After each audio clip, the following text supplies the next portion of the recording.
दोस्तों नमस्कार, सत श्री अकाल और सलाम। जैसा कि मैं आपको स्टोरी सुना रहा था ऋषिकेश का, वो खूनी हाथी जिसने कि कुल मिलाकर के 9 ह्यूमन बींग को मार दिया था। और इससे पहले मैंने आपको बताया था कि उसने किस प्रकार सीता देवी को मारा और जो भांगमोलू थे उनको मारा, और एक और पर्सन था जो कि मॉर्निंग वॉक के लिए निकला था, उसको मारा। और उसके बाद आगे की स्टोरी मैं आपको सुनाता हूँ मेरे साथियों। वैसे दोस्तों, अगर कोई एलिफेंट से अगर आपका जंगल में जाते हुए अगर सामना हो जाता है तो उस अवस्था में उससे कैसे बचा जाए ये मैं आपको पहले बताता हूँ, और फिर उसके बाद मैं अपनी स्टोरी शुरू करता हूँ। अगर आप जंगल में पैदल जाते हैं और अचानक हाथी से सामना हो जाता है, अगर तो जो झुंड के हाथी होते हैं अमूमन वो शांत प्रवृत्ति के होते हैं और झुंड में अधिकतर हथियां ही होती हैं। लेकिन अगर आप उनके जू से ज्यादा पास चले जाते हो तो वो अपने बच्चों की सुरक्षा के लिए आपके ऊपर अटैक कर सकती है। लेकिन अधिकतर उनका जो अटैक होता है वो मॉक चार्ज होता है, यानी वो सिर्फ डराने के लिए और दूर रखने के लिए होता है। लेकिन अगर इंसान फिर भी उनसे दूर ना जाए और उनके पास ही रहे तो ये जो मॉक चार्ज होता है, ये जो नकली हमला होता है, ये असली में भी कन्वर्ट हो जाता है। और झुंड के अंदर अगर कोई इंसान फंस जाता है और हाथियों द्वारा घेर लिया जाता है तो उसकी बहुत बुरी दुर्गति होती है। ऐसी ही एक कहानी मैं आपको सुनाऊंगा आगे। जिम कॉर्बेट पार्क के 2 कर्मचारी ऐसे ही एक हाथियों के झुंड के अंदर फंस गए थे और हाथियों ने उनका क्या हाल किया था वो मैं आपको एक नई स्टोरी बनाऊंगा और उसमें आपको बताऊंगा। मैं ये बता रहा था कि अगर जंगल में आपको हाथी मिल जाए तो अगर वो आपका पीछा करता है तो जिग जैग भागना चाहिए, टेढ़ा मेढ़ा। एक सीधी लेन में अगर आप भागोगे तो हाथी का आप मुकाबला नहीं कर पाओगे कभी भी, क्योंकि हाथी की जो स्पीड होती है वो इंसान से तेज होती है। एक इंसान की जो स्पीड होती है वो 20-22 किलोमीटर प्रति घंटे की ही होती है एक आम इंसान की। लेकिन जो जंगली हाथी होता है वो जंगल के अनइवन सरफेस पर भी 40 से 50 किलोमीटर की स्पीड से वो दौड़ सकता है और वो आसानी से इंसान को पकड़ सकता है। तो दोस्तों, जिग जैग भागना चाहिए, लेफ्ट राइट करके भागना चाहिए। और दूसरी बात यह है ध्यान रखने की कि कभी भी अपहिल की तरफ नहीं भागना चाहिए।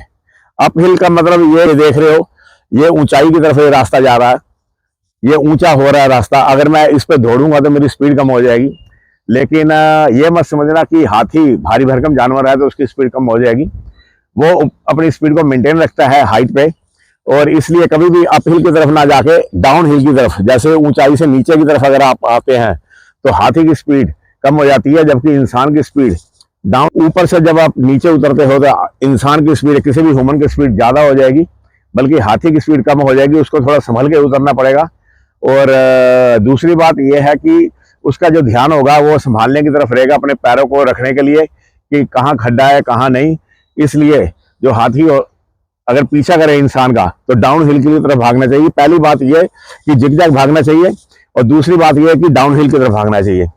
और तीसरी एक सबसे इंपॉर्टेंट मैं बात आपको जो बता रहा हूँ, और ये 100% सक्सेस होती है हमेशा, और ये किसी भी इंसान को 4 से 5 मिनट दे देती है बचने के लिए, और इतने में इंसान काफी दूर निकल जाता है। अगर कोई हाथी इंसान का पीछा करता है तो उसने जो अपनी शर्ट पहनी हुई है उसको तुरंत उतार करके पीछे फेंक देना चाहिए, क्योंकि शर्ट के अंदर इंसान की स्मेल होती है और हाथी की स्मेलिंग पावर बहुत तेज होती है। उसकी सूंड में 50,000 मसल होते हैं जिनसे वो विभिन्न प्रकार के यूज करता है, और स्मेलिंग पावर उसकी बहुत स्ट्रोंग होती है। और इंसान की स्मेल जब उस कपड़े से आती है तो वो सबसे पहले उस कपड़े को ही इंसान समझ करके उसको रौंदना शुरू कर देता है, उसको फाड़ना, उसको दबाना शुरू करता है, और उसकी कोशिश होती है कि इसको मैं खत्म कर दूं। उसको लगता है कि शायद कोई इंसान या उसका ही कोई हिस्सा है। और इस 3-4 मिनट में जो एक आम इंसान होता है वो दौड़ के भाग जाता है। और इसलिए कोई भी कपड़ा आपने जो पहन रखा है, चाहे आपने कैप पहन रखी है, कमीज पहन रखी है, उसको उतार करके फेंक करके भाग जाना चाहिए। और दोस्तों, ये जो तरीका मैं बता रहा हूँ कपड़े फेंक कर भागने का, ये 100% ये कामयाब होता है। 3-4 मिनट आपको शर्तिया वो देता है। और इसके अलावा अगर जब भी आप जंगल में जाते हो पैदल, तो वैसे भी अपने आंख कान नाक हमेशा खुले रखने चाहिए, क्योंकि ये जो हाथी होते हैं दोस्तों शांत नहीं रहते, क्योंकि इनके खाने की जो जरूरतें हैं वो बहुत ज्यादा होती है। ये अधिकांश समय ये खाते रहते हैं, पेड़ों की डालियां तोड़ते हैं, खींचते हैं घास को और मक्खियों को उड़ाते हैं, कान फड़फड़ाते हैं। तो इसलिए कुछ ना कुछ आवाज होती है, इसलिए हमेशा इन चीजों की तरफ ध्यान रहना चाहिए। डालियां टूटने की आवाज आती रहती है। खैर, ये तो कुछ मैं प्रिकॉशन बता रहा था, जंगली हाथी से अगर सामना हो जाए तो कैसे बचा जाए। मैं अब अपनी स्टोरी की तरफ आता हूं। दोस्तों, जो मौत होती है वो दस्तक देके नहीं आती, वो बता करके नहीं आती, वो अचानक आती है। और जंगल में जितने भी जानवर होते हैं उनमें ना तो कोई नायक होता है और ना कोई खलनायक होता है। एक जानवर जो दूसरे के लिए नायक है तो वो तीसरे के लिए वो खलनायक की भूमिका अदा करता है। चिल्ला से ऋषिकेश को जो रास्ता जाता है उसके एक तरफ तो गंगा की धाराएं बहती हैं और दूसरी तरफ राजा जी नेशनल पार्क का घना जंगल है। पेड़ों, झाड़ियों, लताओं और बांसों के झुरमुट से जंगल कहीं कहीं अत्यंत डेंस हो जाता है। इसमें से एक सड़क चिल्ला से ऋषिकेश को जाती है और दिन में तो इस सड़क पर ट्रैफिक होता है, लेकिन शाम होते ही सड़क सूनी हो जाती है और रात के अंधेरे में तो इस सड़क पर यात्रा करना खतरनाक हो जाता है। शिकार की तलाश में घूमता हुआ शेर, कोई भालू कभी भी दर्शन दे सकता है और जंगली हाथियों का भी डर इस जंगल में सदा बना रहता है। 7 नवंबर सन 2011 को इसी सड़क पर शाम के 7 बजे स्कूटर से ओम प्रकाश राणा नाम का एक व्यक्ति अकेला अपने घर को जा रहा था। सड़क का एक मोड़ मुड़ते ही दाईं तरफ से झाड़ियों के झुरमुट में से निकलकर एक जंगली हाथी ने उसका रास्ता रोक लिया। ये वही खूनी हाथी था जिसने इससे पहले कितने ही इंसानों का खून कर दिया था, जिसकी मैं स्टोरी सुना रहा हूं। राणा ने जब हाथी को देखा तो घबराहट में उसने अपने स्कूटर को ब्रेक लगाकर जब वापस मोड़ना चाहा तो उसका स्कूटर गिर गया। राणा इससे पहले कि वहां से भाग पाता, हाथी ने दौड़कर उसे पकड़ लिया और राणा को स्कूटर समेत उठाकर इस ताकत से जमीन पर दे मारा कि राणा का जो शरीर था वो जगह जगह से फट गया। स्कूटर का पेट्रोल और राणा का खून दोनों दो दोस्तों की तरह एक साथ सड़क पर बहने लगे। विक्टिम की बॉडी थोड़ी देर तड़पी और फिर उसने दम तोड़ दिया। हाथी उसकी बॉडी पर खुशी से नाचा और चिंगाड़ मारकर राजा जी के जंगल में जा घुसा। यह उस खूनी हाथी का 8वां शिकार था और सीता देवी इस खूनी हाथी का पहला शिकार बनी थी, जो कि मैंने आपको अपने पिछले ब्लॉग में आपको बताया था। और इसके बाद तो हर्बल गार्डन व उसके आसपास आए दिन ऐसी घटनाएं होने लगी। बरसात में, ठंड में, गर्मी में, जब देखो कोई ना कोई घटना सुन पड़ने लगी। आदमी को देख लेता तो पीछा करता था यह खूनी हाथी। कभी कभी गांव तक जाकर के धावा मारता और एक आध बलि लिए बिना पीछा नहीं छोड़ता था। गांव वाले, फॉरेस्ट वाले सभी इससे परेशान थे। इस खूनी हाथी से कैसे जान छुड़ाई जाए, फॉरेस्ट वाले ने पूरा जोर लगा दिया था, लेकिन हर बार वो हाथी बच निकलता था। जो फॉरेस्ट डिपार्टमेंट था वो इस खूनी हाथी को पकड़ने के लिए इसको ट्रैंकुलाइज करने की कोशिश कर रहा था और हर बार वो असफल हो जाता था। इस खूनी हाथी का जो 5वां शिकार था वो एक नेपाली था और जो चौथा शिकार था वो कौशल्या देवी थी और जो 5वां शिकार था वो एक नेपाली था और जो 6ठा शिकार था वो रमेश था और 7वां शिकार इसका अव्वल सिंह था और 8वां शिकार ओम प्रकाश राणा, जो मैंने अभी आपको पीछे स्टोरी बताई है, जो स्कूटर से गिर गया था वो था। और इसके बाद में इसका 9वां शिकार था एक लकड़ लाने के लिए जो औरतों का एक झुंड गया था, उसमें से एक औरत को उसने मार दिया था। तो इस प्रकार इसके टोटल शिकार है। और चौथे शिकार की मैं आपको बात बताता हूँ।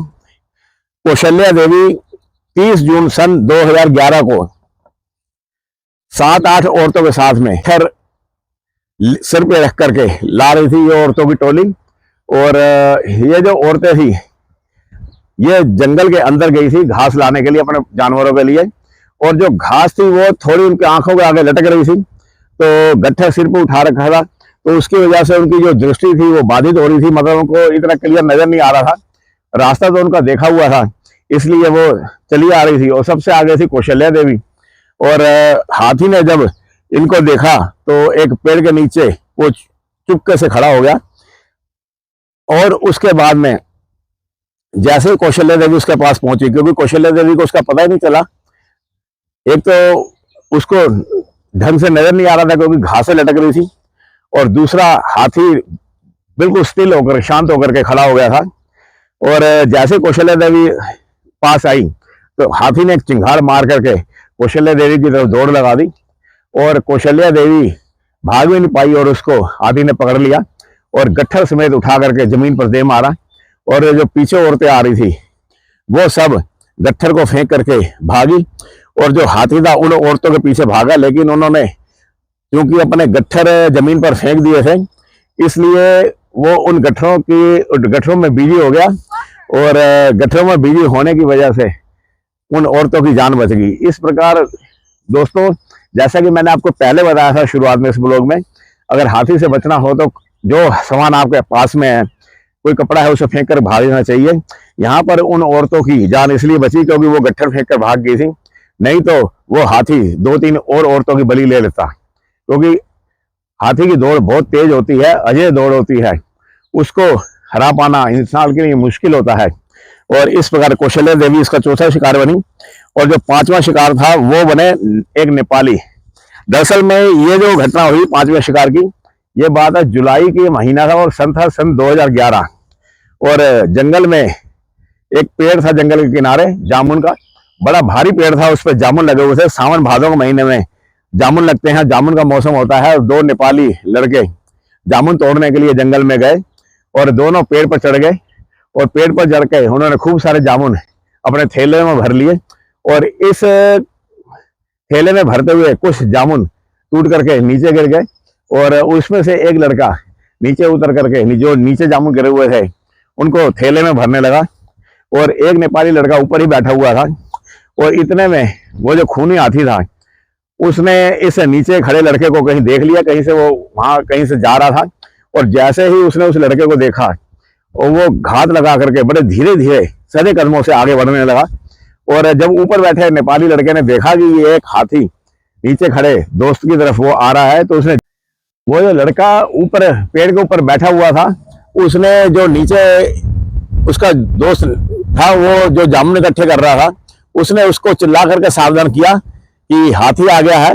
और जो नीचे लड़का जामुन को इकट्ठे कर रहा था वो बड़े जोरों से पेड़ की तरफ भागा और पेड़ के ऊपर चढ़ने लगा। और जब हाथी ने देखा कि उसका शिकार तो निकला जा रहा है, और उसने अपनी दौड़ बढ़ा दी, और एक कनेडियन इंजन की तरह बड़ी तेजी से वो उस लड़के की तरफ लपका।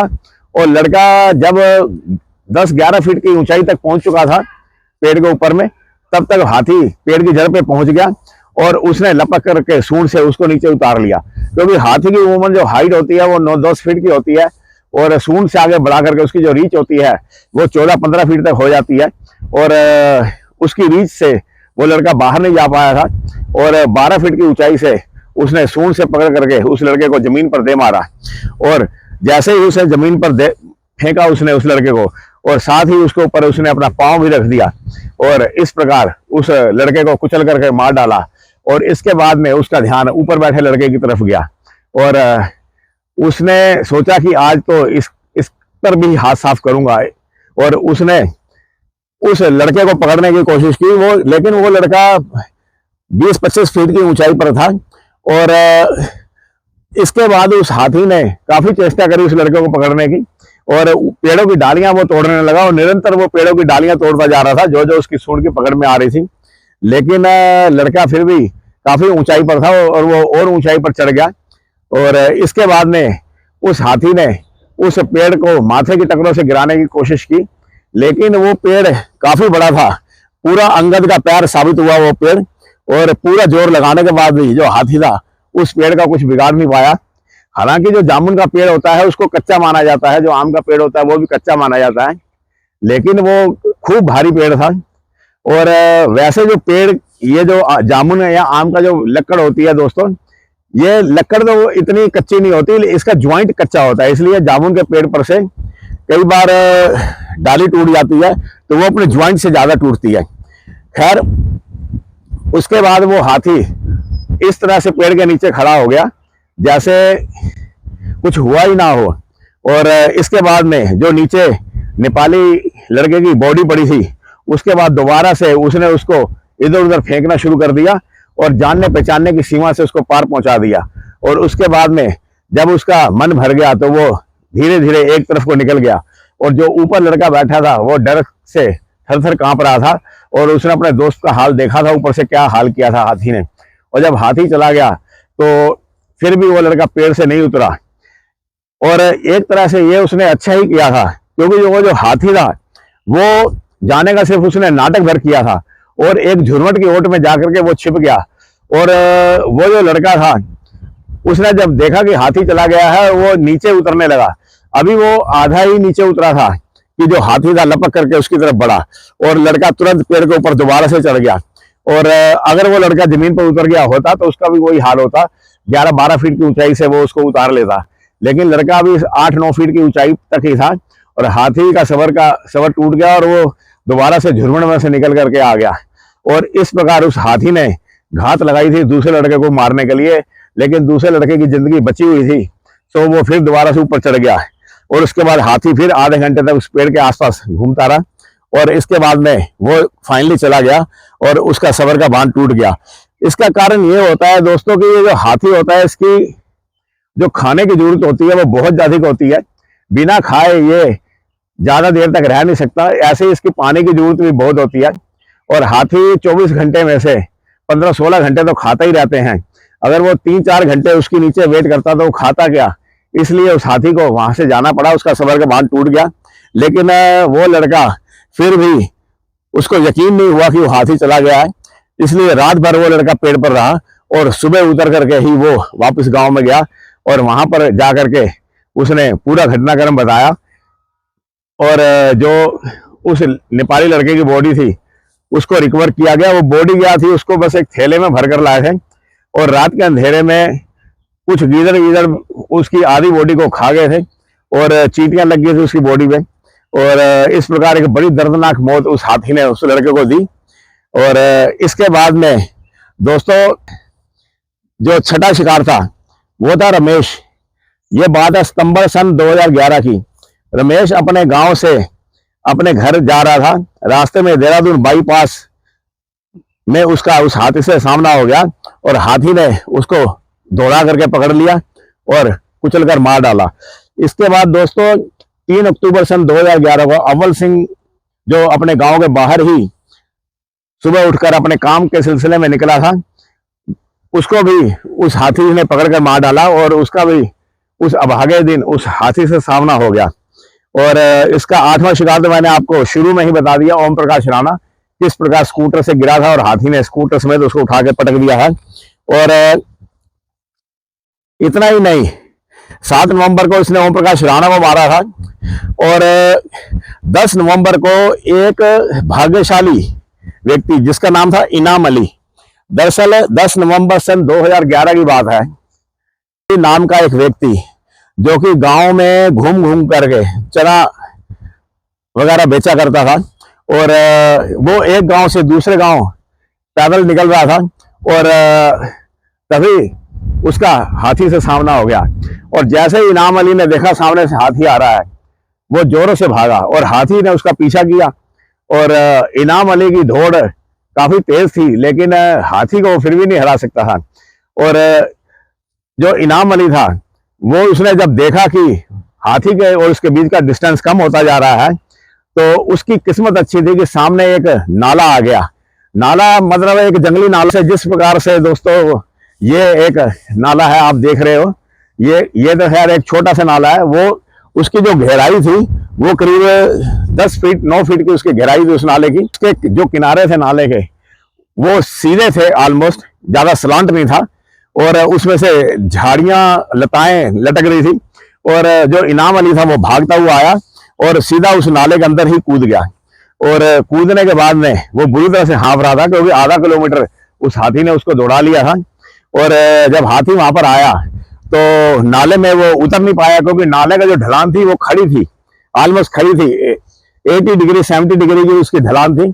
और अगर ऐसी ढलान होती, जैसे सामने ढलान, जैसे ये 45 डिग्री की ढलान है, ये ऐसी ढलान हो तो हाथी नीचे उतर आता, लेकिन वो 80 और 80 डिग्री की ढलान थी, तो उससे हाथी एकदम से नीचे नहीं उतरा और उसके पास आकर के खड़ा हो गया और घूर घूर कर उसको देखने लगा। और नीचे खड़ा इनाम अली 10 फीट की नीचाई पर और हाथी से केवल 20 फीट की दूरी पर बुरी तरह से हाँफ रहा था। और 2 मिनट में उसकी सांस दुरुस्त हुई और उसने देखा कि वो जो हाथी है वो एक तरफ को जा रहा है। और इनाम अली ने देखा कि जिधर को हाथी जा रहा है, हाथी सपोज इधर को जा रहा है, तो उसकी ऑपोजिट दिशा में इनाम अली उस नाले के किनारे किनारे ऐसे ऐसे किनारे ऐसे चलने लगा। और नाले के किनारे किनारे जब इनाम अली गया, अभी इनाम अली थोड़ी दूर ही पहुंचा था, करीब 50-60 गज दूर इनाम अली गया था। उसने देखा कि पीछे से जो हाथी चला आ रहा है, और जैसे उसने हाथी को देखा इनाम अली ने, वो दौड़ करके सामने जो पेड़ों की जड़ें लटक रही थी, उन जड़ों को पकड़ करके वापस पे उस नाले के ऊपर चढ़ गया। और हाथी ने इनाम अली को देख लिया था और वो बड़े जोरों से फिर इनाम अली की ओर दौड़ा, लेकिन तब तक इनाम अली ऊपर जा चुका था और इस प्रकार इनाम अली की जान बच गई और हाथी उसको पकड़ नहीं पाया। और जब इनाम अली ऊपर पहुंच गया और वहां से वो दौड़ लगा करके वापस गांव की तरफ निकल गया और इस प्रकार इस इनाम अली की जान बच गई। इसके बाद में दोस्तों 22 नवंबर सन 2011 को, 22 नवंबर सन 2011 की बात है, एक हथनी पवनकली और एक हथनी गोमती, ये 2 हथनियां थी जो ये कॉर्बेट पार्क से लाई गई थी। उस हाथी को पकड़ने की कोशिश कर रही थी और ये फॉरेस्ट डिपार्टमेंट की हेल्प के लिए, राजा जी जो फॉरेस्ट डिपार्टमेंट है उसके हेल्प के लिए कॉर्बेट पार्क ने अपनी 2 हथनियां भेजी थी और ये बेस्ट हथनियां थी कॉर्बेट पार्क की। और इसमें से गोमती के ऊपर भी मैं सवारी कर चुका हूं। अब तो गोमती इस दुनिया में नहीं रही है, लेकिन पवनकली अभी भी है और पवनकली का मैंने वीडियो डाला था आज से 2 महीने पहले, जब मैं कॉर्बेट पार्क गया था और मैंने पवनकली को देखा था। तो एक वो पवनकली और एक गोमती, इन 2 हथनियों को कॉर्बेट पार्क ने भेजा था उस हाथी को पकड़ने के लिए, ट्रैंकुलाइज करने के लिए। और ये वहां का जो हर्बल गार्डन है ऋषिकेश के अंदर, वहां पर ये दोनों हथनियां बंधी हुई थी और रात के अंधेरे में ये हाथी हर्बल गार्डन में आ गया। अक्सर ये हाथी जो था वो हर्बल गार्डन के चक्कर लगा जाया करता था।